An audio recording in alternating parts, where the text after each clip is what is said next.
আমার দুই চোখে এমন ভদ্রলোক দেখছি, ভদ্রলোক কয় একজন আলেমকে, হুজুর আপনারা মানুষগুলোকে কবরের আযাবের মিথ্যা ভয় দেখিয়ে আর কতদিন বোকা বানায়া রাখবেন। এরম ডাকাইতে আমি দেখছি, এমন জানোয়ার আমি নিজে দেখছি। ওটা ভদ্রলোক। ওয়ানা'লামু মা তুওয়াসওয়িসু বিহি নাফসু, বান্দা শোনো, তোমার অন্তরের ভিতরে, অন্তরের মনি কুঠুরিতে ভেতরে তুমি যে কল্পনা, কামনা, বাসনা, যে আকাঙ্ক্ষাগুলো তুমি লালন করো, আল্লাহ বলেন ওইগুলো পূর্ণ আমি জানি। অতএব তোমার অন্তরের গহীন কুঠুরির গোপন বিষয়গুলো আমি জানি, আমার থেকে আড়াল করতে পারবা না। অতএব তোমার উচিত আমাকেই ভয় করা। দুনিয়াবাসী না জানে না আপনার আমার ভিতরের কল্পনা, ঠিক কিনা বলেন না? আপনি রাস্তার নারীকে দেখে কি কি ভাবছেন এটা আমি না বুঝি নাই, আল্লাহ বুঝে নাই? কথা বলেন না কেন? আপনি উলঙ্গ ছবি দেখে, নর্তকীর নাচ দেখে কি কি কল্পনা করছেন, অসভ্য কল্পনা, এটা দুনিয়াবাসী না বোঝে নাই, আল্লাহ বোঝে নাই? আল্লাহ তাআলা বলেন অতএব তুমি আমাকে ভয় করা উচিত, আমি তোমার গোপন বিষয়ও জানি। 3, ওয়া নাহনু আকরাবু ইলাইহি মিন হাবলিল ওয়ারিদ, বলে আমরা সবগুলো ভাবতে বলছে আল্লাহ।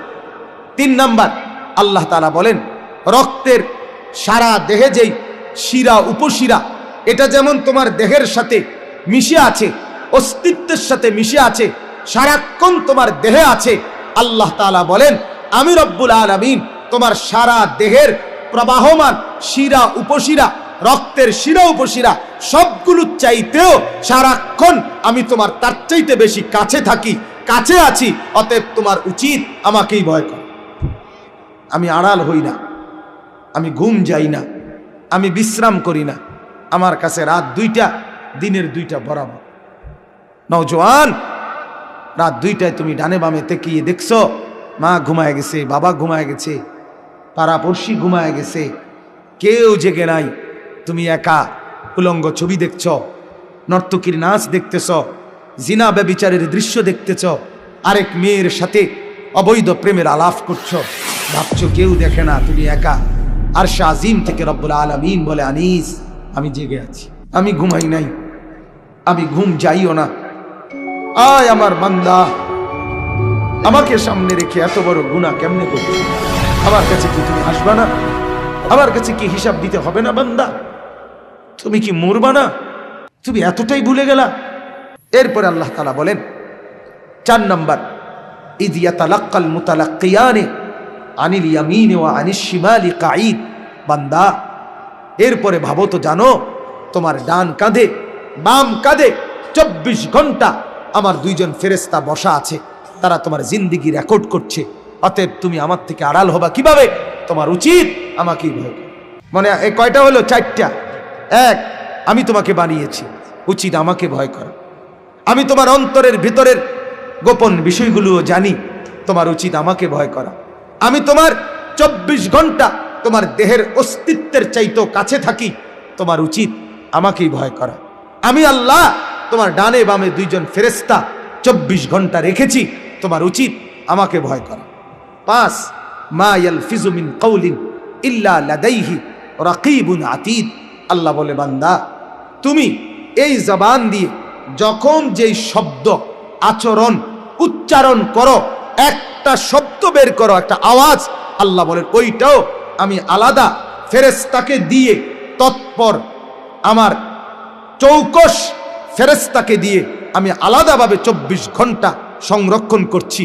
অতএব এই দেহের, এই জবানের একটা অক্ষর, একটা বিন্দু, একটা গীবত, একটা শিকায়েত, একটা বদনাম, একটা কুটনামি, একটা গালিগালাজ, একটা গানের আওয়াজ, একটা অক্ষরও তুমি আড়াল করতে পারবা না, আমি একটা একটা করে তোমাকে দেব।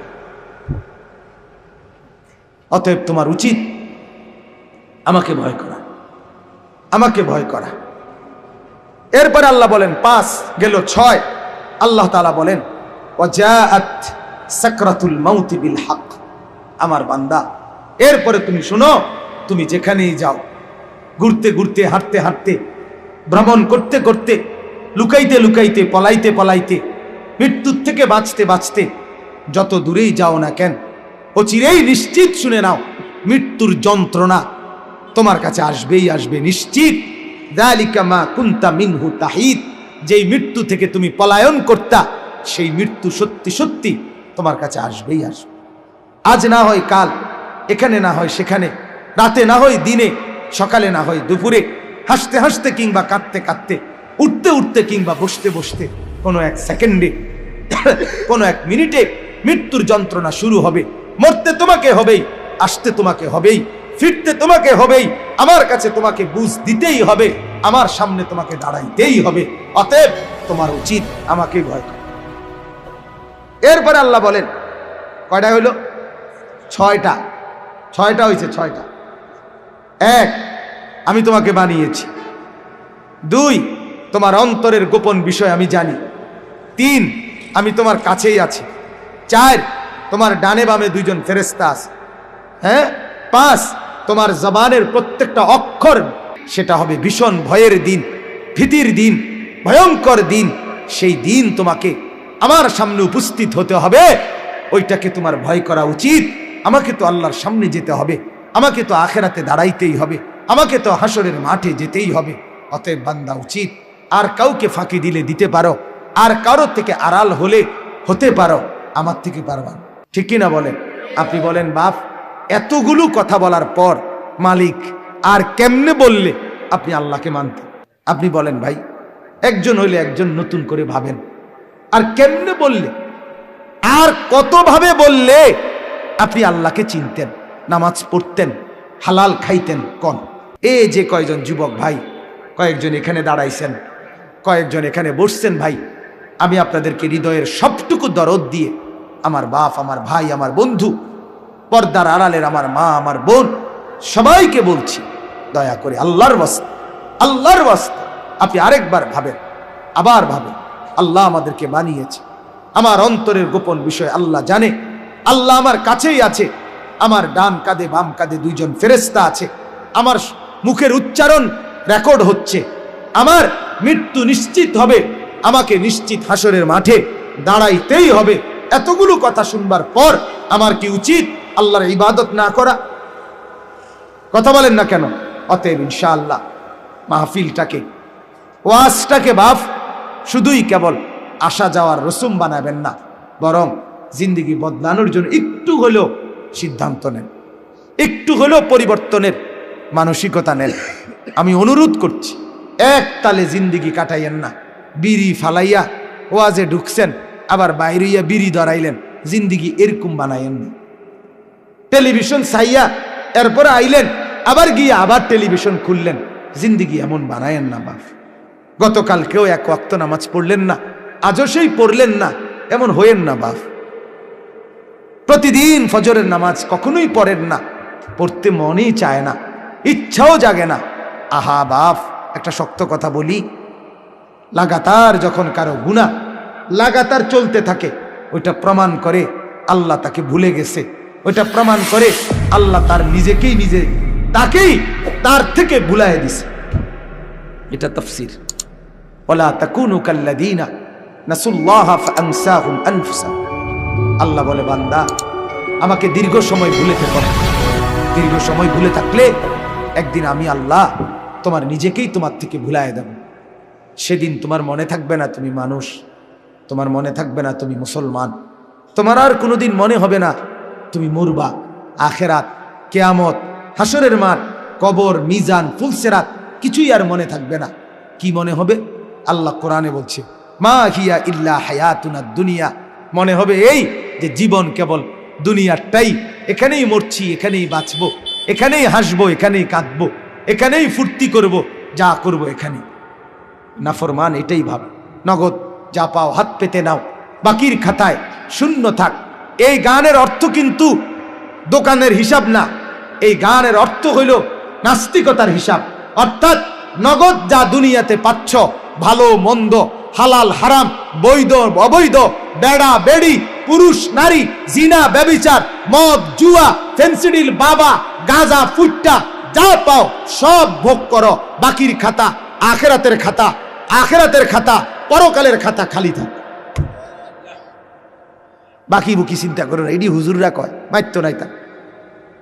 আমি নিজে দেখছি মিয়া ভদ্রলোক, আমার দুই চোখে এমন ভদ্রলোক দেখছি, ভদ্রলোক কয় একজন আলেমকে, হুজুর আপনারা মানুষগুলোকে কবরের আযাবের মিথ্যা ভয় দেখিয়ে আর কতদিন বোকা বানায়া রাখবেন, এরম ডাকাইতে আমি দেখছি।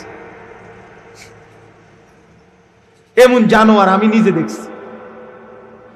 ওটা ভদ্রলোক, সিগারেট একটা শেষ হইলে আরেকটা ধরায়, অতিরিক্ত ভদ্রতার কারণে, যাতে শীত না লাগে, আগুন জ্বালাইয়া রাখে সবসময়।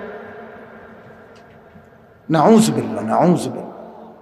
আল্লাহ আমাদেরকে মাফ করে দেন, আল্লাহ তাআলা আমাদেরকে বুঝ দান করেন। আজকের এই মাহফিল, মাদ্রাসা আর এই মসজিদ আল্লাহ তাআলা ভরপুর কবুল করেন। যারা যত সহযোগিতা করেছিলেন আল্লাহ তাআলা আপনাদের প্রত্যেকের দানে সহযোগিতাতে বরকত দান করেন। আমার এই বলার দ্বারা, আমার এই আবেগ অনুভূতির দ্বারা একজন যুবক ভাইও যদি নতুন করে নামাজি হন, তাহলে আমার সার্থক, মাহফিল সার্থক, এই ইন্তেজাম সার্থক। এজন্য দয়া করে আমরা প্রত্যেকে নিয়ত করি, ইনশাআল্লাহ আমরা নামাজি হব। বলেন ইনশাআল্লাহ।